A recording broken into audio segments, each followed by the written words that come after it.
In 1971, a small American shoe company discovered that its Japanese supplier was negotiating secretly with other American distributors, while their contract was still active. The American company had one response. They started building their own brand in secret, while still selling the Japanese shoes. While still under contract, both sides were betraying each other simultaneously. And from that mutual betrayal, one of the most powerful brands in the history of the world was born. Today, Nike generates over $50 billion annually. The Air Jordan line alone produces more than $5 billion a year. The Swoosh is one of the 3 most recognizable symbols on Earth, and it was designed by a graphic design student who was paid $35. Stay with me, because by the end of this video, you're going to understand exactly how Phil Knight built an empire from the boot of his car, a fake company name, and a relationship that was already falling apart before it began. And you're going to understand why the most important thing you will ever build is the thing you start before anyone gives you permission. It is 1962. Phil Knight is 24 years old, a middle-distance runner from Oregon, good enough to run for the University of Oregon, not good enough to make it his career. He has a business degree from Stanford and an idea so simple it borders on embarrassing. American running shoes are heavy, clumsy, and years behind what is being made in Japan. If he can find a Japanese manufacturer making great shoes cheaply and import them to America, he can build a business. He flies to Japan with a suitcase and almost no money.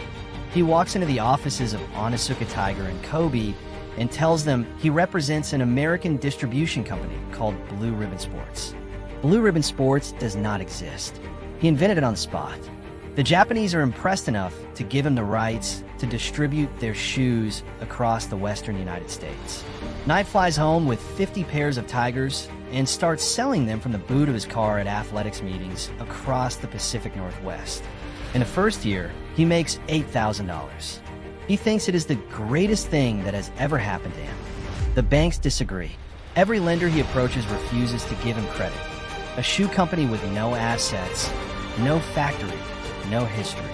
Knight keeps going, borrowing from his father, from his accountancy firm, from anyone willing to take a chance on a young man with a car boot full of Japanese shoes and a belief that he is onto something the world has not seen yet. His old coach at Oregon, Bill Bowerman, is watching. Bowerman is an obsessive, a man who has spent his entire career convinced that the right shoe can make any runner faster. The moment Knight shows him the Tigers, Bowerman takes a pair apart. He redesigns the sole, makes them lighter, sends his modifications back to Onitsuka Tiger. They adopt several of his suggestions. He becomes Knight's partner. $500 for 50% of Blue Ribbon Sports. 2 men, $500. A car boot full of Japanese shoes. Remember that number, $35. Because in approximately 4 minutes, I am going to show you what $35 bought. And it is the most recognized shape in the history of sport. By the late 1960s, Blue Ribbon Sports is growing. The relationship with Onitsuka Tiger is generating real revenue. Knight has hired his first employees. The operation is no longer a car boot. It is a real company with real accounts and real ambition. And then Knight discovers what Onitsuka Tiger has been doing behind his back, negotiating with other American distributors, quietly, while the contract with Blue Ribbon Sports is still active, while Knight is still selling their shoes, while Bowerman is still improving their products. Knight's response is immediate and ruthless. He begins building his own shoe brand in secret, while still under contract, while still distributing Tigers, while Onitsuka Tiger believes they are still partners. Both sides are betraying each other at exactly the same moment. In 1971, the relationship collapses entirely. Tiger moves to cut Blue Ribbon out. Knight is ready. He has already been preparing for this. He needs a name. He needs a logo. He hires a graphic design student named Carolyn Davidson and pays her $35 to create something that conveys motion. She works for 17 and a half hours. Knight looks at her designs and says, "I don't love it, but it will grow on me." The logo is the Swoosh. The name comes from an employee in a half-asleep phone call at 6 in the morning. Nike, after the Greek goddess of victory. Knight is not certain about either. He moves forward anyway. Here is what everyone thinks Nike sells. performance, athletic achievement, the technology of speed. They are wrong. What Nike sells is the belief that the gap between who you are and who you could be is smaller than you think, and that the right pair of shoes is proof of that belief. When someone puts on a pair of Nikes, they're not buying rubber and leather. They are buying the story of Phil Knight in the boot of his car, a man with no factory, no investors, no reason to succeed, who refused to accept the limits the world placed on him. Nike does not sell equipment. It sells the permission to believe you are capable of more. Knight understood this before he had a single shoe to sell. He understood it in 1962 when he walked into Onitsuka Tiger and invented a company on the spot. He was not selling a product. He was selling a possibility. Every decision he made after that, the Jordan deal, the NBA controversy, just do it, was not marketing. It was the construction of a mirror. A mirror that, when you look into it wearing a swoosh, shows you the version of yourself that stopped making excuses. Through the 1970s, Nike grows with the running boom sweeping America. Millions of people who have never run a mile in their lives start running, and they need shoes. Nike is there, but the shoe that changes everything comes from the most unlikely moment of inspiration in the history of product design. Bill Bowerman is eating breakfast one Sunday morning when he looks at his wife's waffle iron and has a thought. What if the sole of a running shoe had a waffle pattern? He pours rubber into the iron, destroys the appliance, creates the waffle sole, a revolutionary traction design that becomes the foundation of Nike's product philosophy for the next decade. By the early 1980s, Nike has a problem. The running boom is fading. The company has built its entire identity around a serious runner, the athlete who trains, who times their splits, who cares about the geometry of a sole. That market is contracting. Adidas, founded by Adidas, a man so consumed by his feud with his own brother that he split an entire German town into two hostile camps, still dominates the broader athletic market. Nike needs something new. In 1984, the NBA draft produces a 21-year-old from North Carolina named Michael Jordan. Every major shoe company wants him.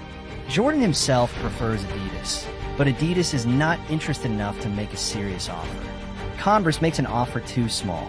Nike, who has almost no presence in basketball, makes an offer so audacious it breaks every rule in sports sponsorship.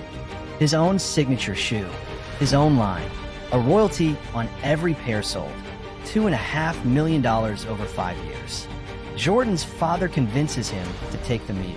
Jordan flies to Oregon, sits in a room with Knight's team, sees what they have planned. The NBA bans the shoe immediately for violating uniform regulations. Red and black, not the Chicago Bulls' official colors. The league fines Jordan $5,000 every time he wears them. Nike pays every fine and turns the controversy into the most effective advertising campaign in the history of sport. The message to every young person watching is simple and devastating.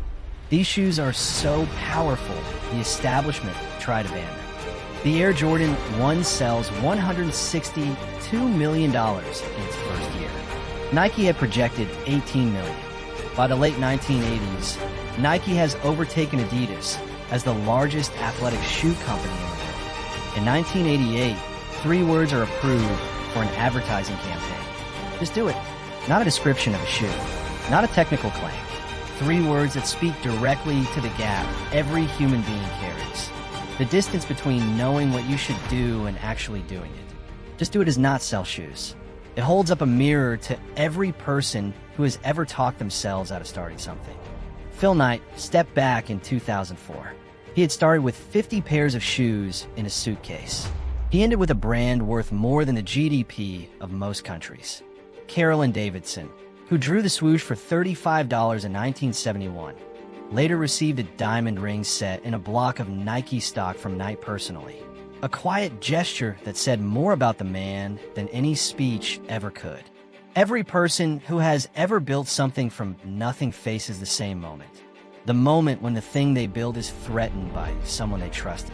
When the partner they relied on turns out to have been building their exit while still shaking your hand.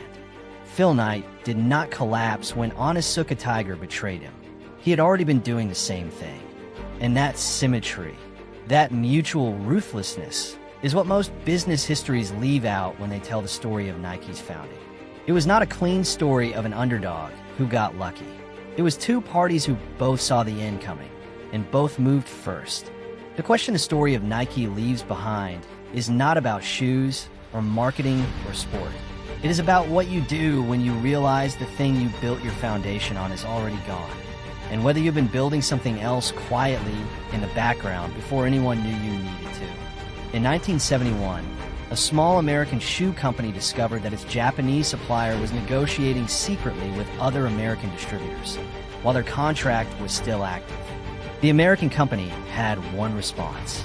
They started building their own brand in secret, while still selling the Japanese shoes. While still under contract, both sides were betraying each other simultaneously. And from that mutual betrayal, one of the most powerful brands in the history of the world was born.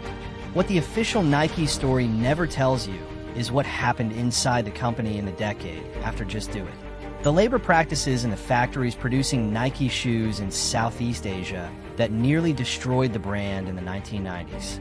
The congressional hearings, the protests outside Nike stores, and the single decision Phil Knight made or refused to make that defined whether Nike would survive the crisis or become a cautionary tale.